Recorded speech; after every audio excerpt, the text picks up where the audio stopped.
Okay, hey everybody, this is Grace, and I want to come out here today. I'm sitting in my SUV in front of my house. I was going to go down to the park, and the sky fell. All of a sudden, really bad rain. It's lit up right now.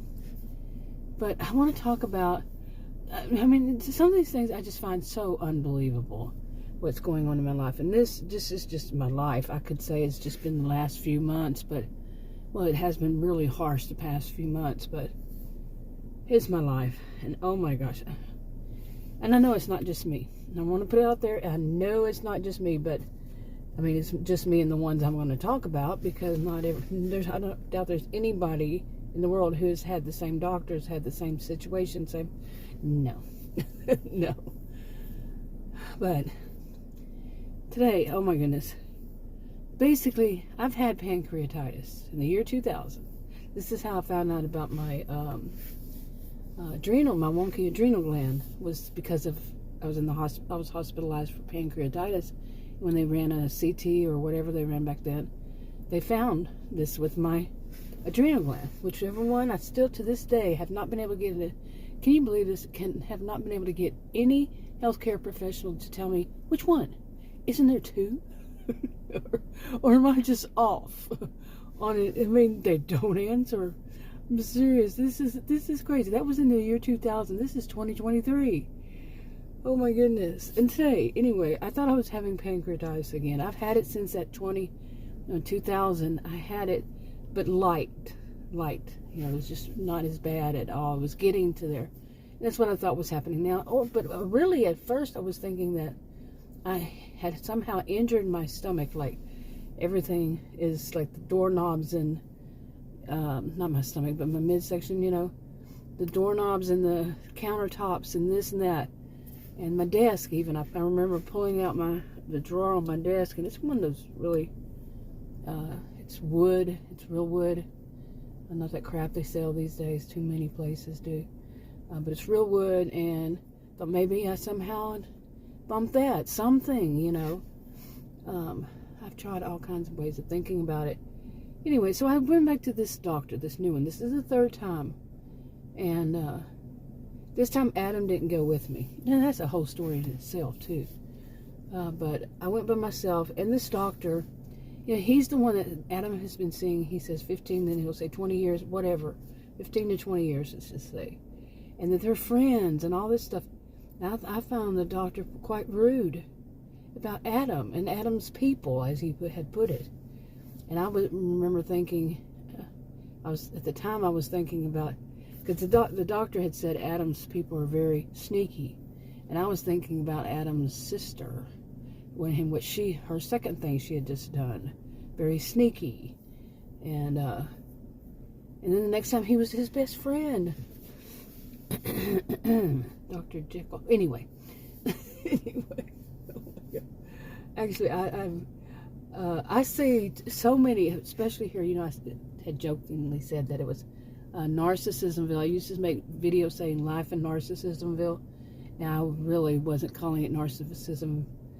Going out there and saying this is Narcissismville, and I was actually saying things like it's just certain pockets, certain places, certain times. Not everybody, no place should have a reputation, because not everybody lives there. Does that, whatever it is, but they still get. Sometimes they still get it on them. But anyway,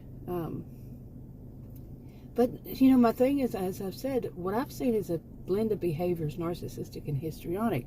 Blend of behaviors in quite a few people, and not just here. I've seen it my whole life. I was raised in it, seeing this. Yeah.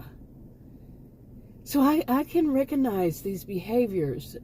Yeah, really. Now I'm not saying that they're diagnosable. That's part of that they should be diagnosed either, but they are diagnosable. But you see what I'm saying? For that particular person. But I usually see it in women, but I've also in my lifetime seen it in men. Histrionic. They're rather histrionic. They're like on stage. They grandstand. And I'm not talking political, but it couldn't be. But no, they want everybody to hear their lovely voices, and they're up there and they're talking and they're, they only know the real subject and blah, blah, blah. And that's not good when you have a doctor like that. And, it's patient-centered care, but not with that kind of doctor. No, that's physician-centered care. Or the nurse practitioners that I mentioned before. Not all of them. None of this is everybody. And, anyway, so that's basically what I met with this morning when I went, thinking that I was having pancreatitis. Man, the middle of my stomach was hurting around my navel, and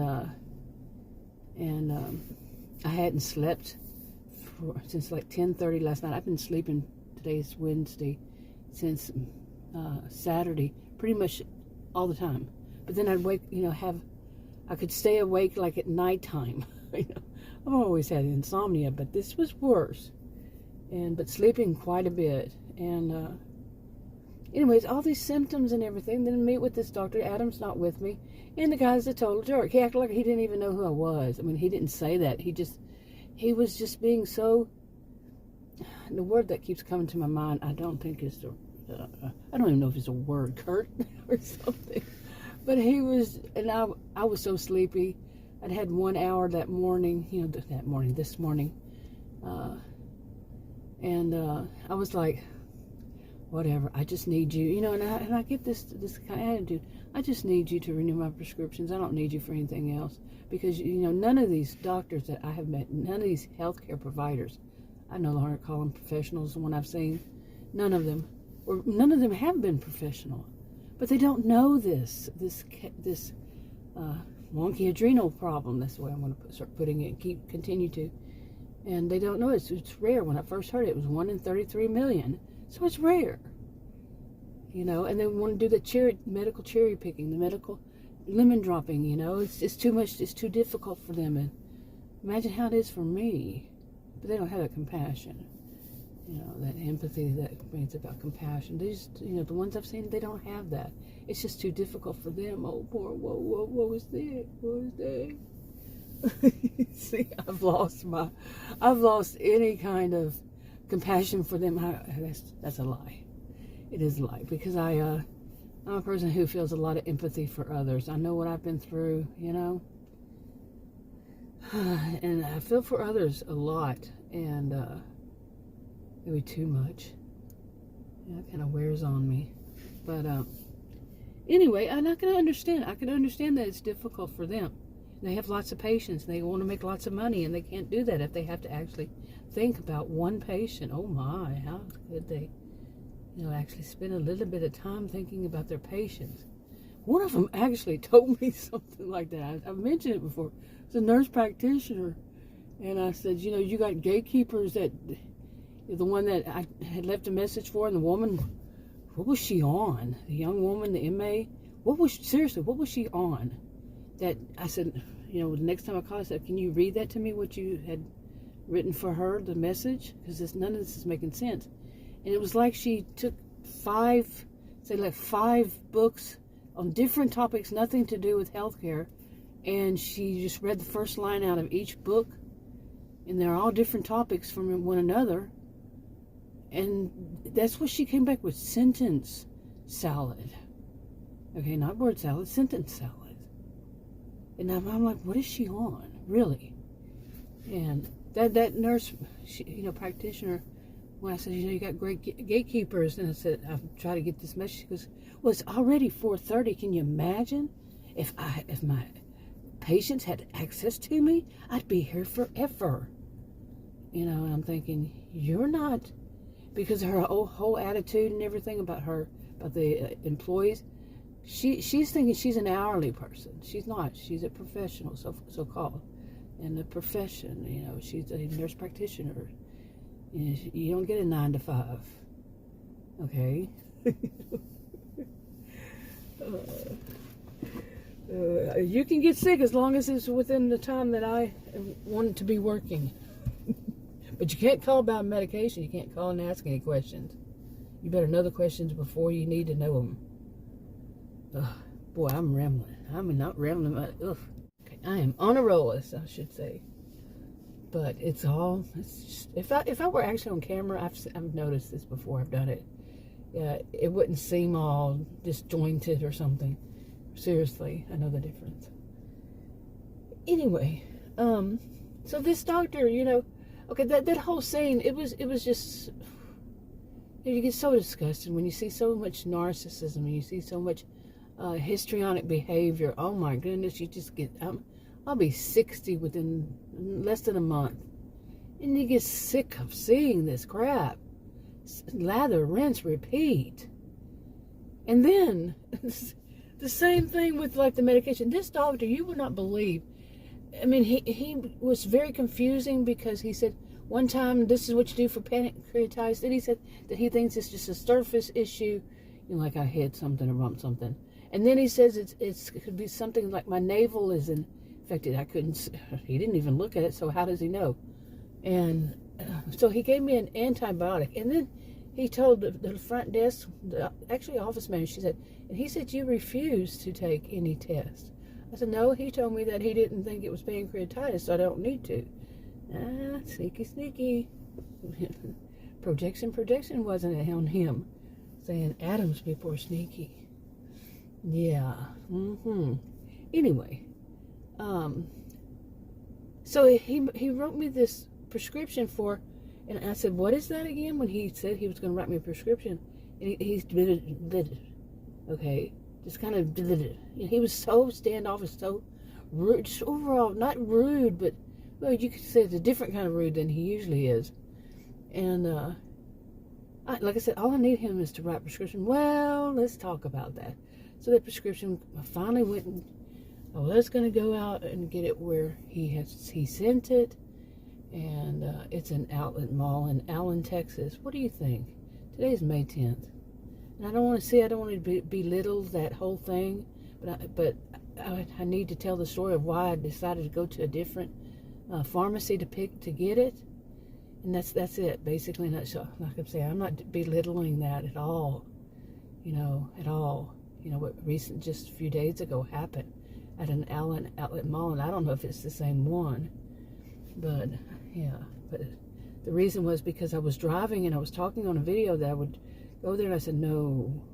Just kind of like hit me all of a sudden. No, and I know there's a slim chance, all that, but I had 1 hour sleep. So Adam went with me then to go to there, and we went across the street to get something to eat and came back and all this stuff. But I got home, and I noticed that the package for the how they staple on when you get a prescription, they staple on the bag information about that medication. I'm like, this is the most I've ever seen in my life. And I got home and I started reading. I was like, what the crap? I couldn't believe it. And I just had read some more to Adam. I fell asleep finally and then woke up. And I read some to Adam, and it was 16, just for central nervous system, what it can cause. Just for the central nervous system. 16 different things it can cause. And then it says, and these may be permanent. Things like becoming delusional and paranoid and memory loss. Oh my goodness, speaking of which, what were the other ones? I did not mean that. That just happened. I'm still need a little sleep. But, oh my goodness. And I'm like, some of them actually seem like one of them said depression, and another one would say anxiety, and something that was very similar to depression. And then there was some ideation, I'm just going to put it that way, and like that. And some of them, like I said, seemed like they were repeating, but just put it in a different way, different terminology. But I'm like, and then also it can cause problems with the tendons, and that are permanent. And of course, there's always the big one. And I mean, 7 pages of this. 7 pages of this. How many of us have been to, get whatever kind of medication, including antibiotics? This is an antibiotic. And it's just 1 page. And sometimes it's just 1 line. But how about 7 pages? And it's not real big writing either. It's kind of small font size. Yeah. And anyway, you can imagine what it's been like. Let's see, it's been An hour and a half since the last time they said they would call me back. Well, see, they closed an hour and 15 minutes, but actually, so it was even longer because I called at, 30 minutes again. I said I would call at that time back to see if what they've done about it. And they still owe me a call back from the last time I was there was a month ago. Yeah, never called me. And that's what I told this young man. They've never called me back since, back the last time I was there. And I know, I have a feeling, of course. I actually know that I'm not the only person they do this kind of stuff to. And oh my goodness, you wouldn't believe how difficult it was for the medications and all this stuff. But the first time, this is the third time I've seen him. And anyway, they never called back today. And I really, I called earlier in the day after I went and picked it up. It was right around lunch. Well, after they got back from lunch. And I called and I left a message. And it was such a mess. The young man that answers the phone, he doesn't know what he's doing. And such a mess.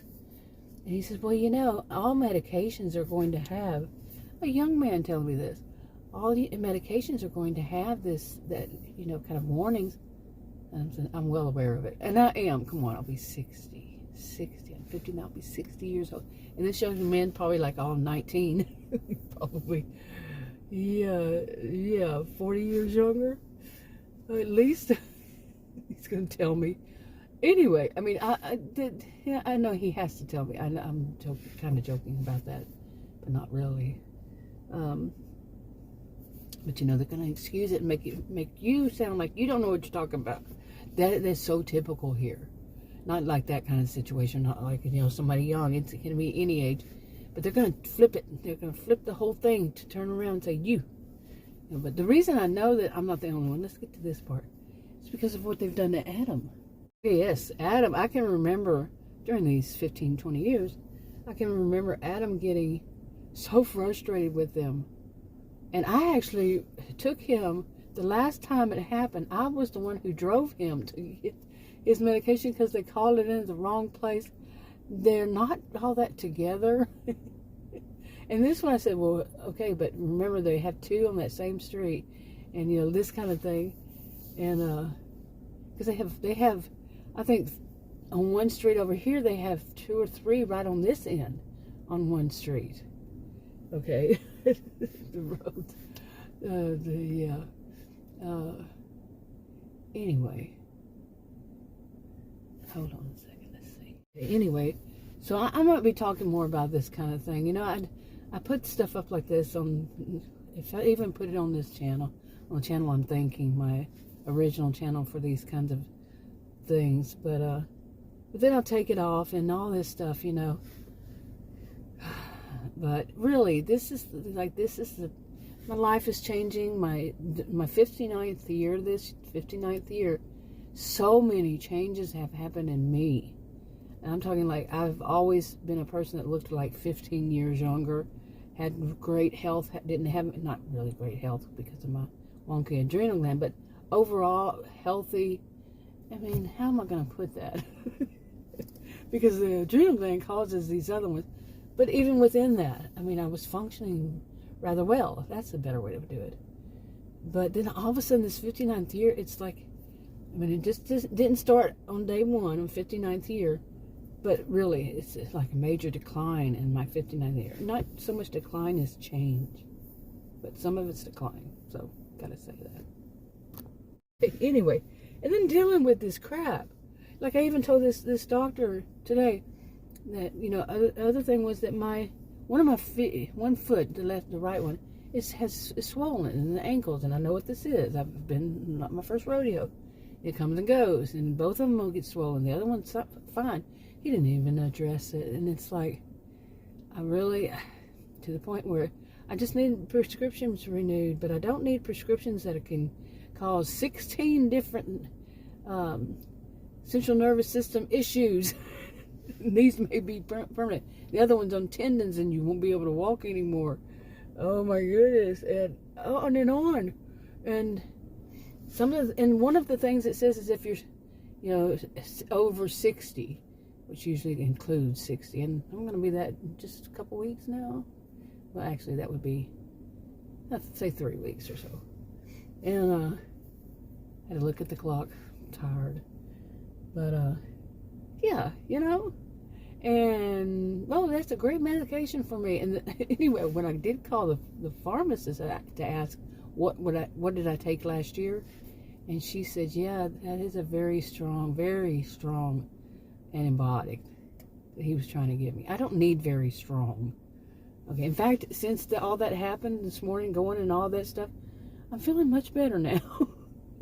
I think about the alternative. The pill is like a horse pill as it is. And it actually says on those 7 pages, somewhere within them, it says if you have trouble swallowing pills, don't take this medication. It's huge. I mean, really. Like, who could swallow that pill? I mean, maybe it was made for a horse. Oh my goodness. Unbelievable. There's so much more. Each time I try to unpack each thing, because this is my way of venting and helping myself. And if I don't, I've done this since I was a young child. Back then I would write in a diary when I was like 10 years old. A paper diary when I was, all the way for many years actually. Just to vent it out, just, like the journaling. People journal. This is my way of journaling now, and my pressure relief valve, as I call it. Because if I don't, it's just like, it taxes me, it's taxing my mind, and because there's just so much. I mean, daily. But at this point, as it is, I may have enough medication to last me a few months. I don't want to deal with any of their crap. I don't want to deal with any healthcare professional, because this is ridiculous. And the staff dropping the ball, And I think I mentioned in one of these little videos I made today that I called one of the other ones, and the end result, that's so redundant. Anyway, was that I said, no, I did not misunderstand, or something like that. And I said, and this is probably why you no longer get my business. Remember, 1 hour sleep. Could have framed it, could have said that in a better way, and then I hung up.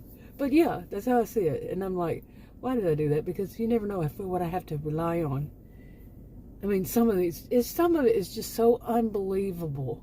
And I know a lot of it is because of my health condition is rare. I get that concept. I get how difficult it would be for someone who got an MD and is practicing and is making a lot of money. I'm not money motivated myself, so I really don't know how that would be. But, they don't want to spend the time. I mean, I get it. They're a profession and they don't want to spend the time. You can see what I'm doing, right? Roll my eyes. But, I mean, seriously, I do get it. I'm not that. I'm going to do a whole video. One of these days, I'm going to be capable, and I said that right, of doing a video all about these people, these pathetic people who call people Karen, and the whole ecosystem. I've mentioned before this thing about Karen. They is being racist, sexist, and ageist because they think of them as, they think of them as white women who are middle-aged.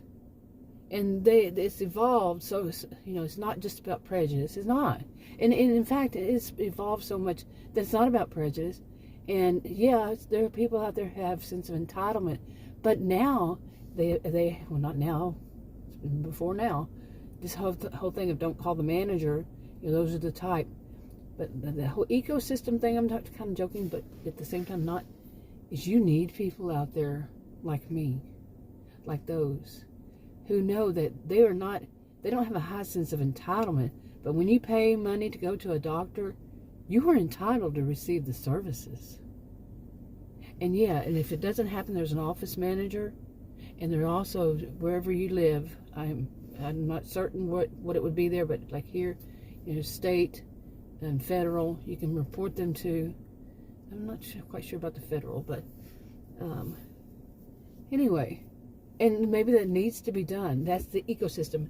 If they didn't have people out there who were standing up for people's rights and saying, no, we're not just going to allow healthcare professionals to make it all centered about them making money, and just dropping anybody who doesn't fit and doesn't make it easy for them. If there weren't people who are standing up for this, what do you think? How chaotic do you think it'd be? Then when it came around to you, what would you say? What? Nobody, what? Why is this like this? Nobody says anything? Think about it. Why would they? They're going to be called Karen. Even males. I think I just did the whole video right there in a nutshell. Anyway, I'm going to wrap this up and I'm going to go in. I was going to fast today. Actually, I did fast until, I guess it was over, well, it was about 14 hours, which is not all that much, but when you're up during that whole time, yeah, and you're hungry, the stomach was growling while I was in the doctor's office, and I just kind of laughed it off. I said, oops. I said, I'm hungry, and I am. I'm always hungry, because with my health condition, I can't eat much. It's not allowed. I can't eat like a normal person. Seriously, I can't. I cannot. Not because I don't want to, but because I can't. Or my glucose would go through the roof, and I'd be in the hospital all the time. Imagine. Like, I gave an example. Well, I don't want to give an example because there are people out there who think that they can do this. Maybe. But anyway, I can't eat like everybody else. It's like people have said to me, you know, you eat like a bird. Well, I have to. Okay? But literally, I have to. Anyway, I'm going to wrap this up. I'll talk to you on another video. Bye.